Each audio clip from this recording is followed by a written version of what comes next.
Hello student, this is Suman Dutta.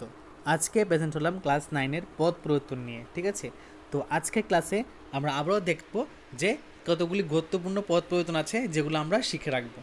এখানে মাত্র শিখে রাখাটা ক্লাস 9-এর জন্য নয়, ক্লাস 10ও তোমাদের কাজে লাগতে পারে। ঠিক আছে, তো চলো আলোচনা করা যাক কী কী এখানে আছে।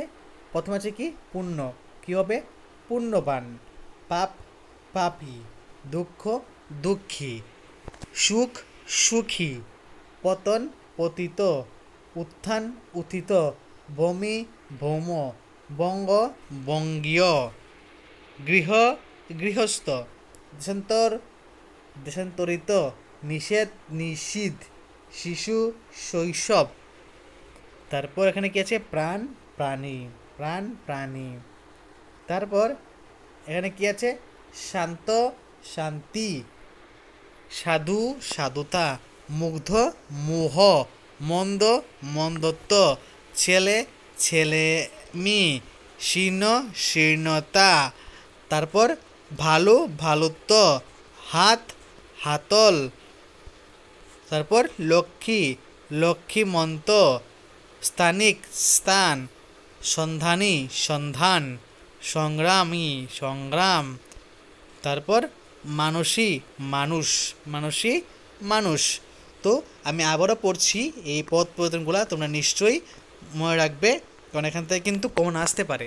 পুণ্য পুণ্যবান, ঠিক আছে, শান্ত শান্তি, পাপ পাপী, সাধু সাধুতা, দুঃখ দুঃখী, মুগ্ধ মুগ্ধতা বা মোহ, সুখ সুখী, মন্দ মন্দত্ব। তারপর পতন পতিত, উত্থান উত্থিত, ছেলে ছেলামি, শীর্ণ শীর্ণতা, ভূমি ভৌম, ভালো ভালোত্ব, বঙ্গ বঙ্গীয়, হাত হাতল, গৃহ গৃহস্থ, লক্ষ্মী লক্ষ্মীমন্ত, দেশান্তর দেশান্তরিত, স্থানিক স্থান, নিষেধ সন্ধানী, নিষেধ নিষিদ্ধ, সন্ধানী সন্ধান, শিশু শৈশব, সংগ্রামী সংগ্রাম, প্রাণ প্রাণী, মানুষই মানুষ। ঠিক আছে, তো যদি আজকের ভিডিও তোমাদের কাছে ভালো লাগে থাকে অবশ্যই ভিডিওটা সবার সাথে শেয়ার করবে, আর এই পদ পরিবর্তনগুলো অবশ্যই তোমরা শিখে রাখবে। তো দেখা হচ্ছে একটা গুরুত্বপূর্ণ ভিডিওতে। সবাইকে অসংখ্য ধন্যবাদ।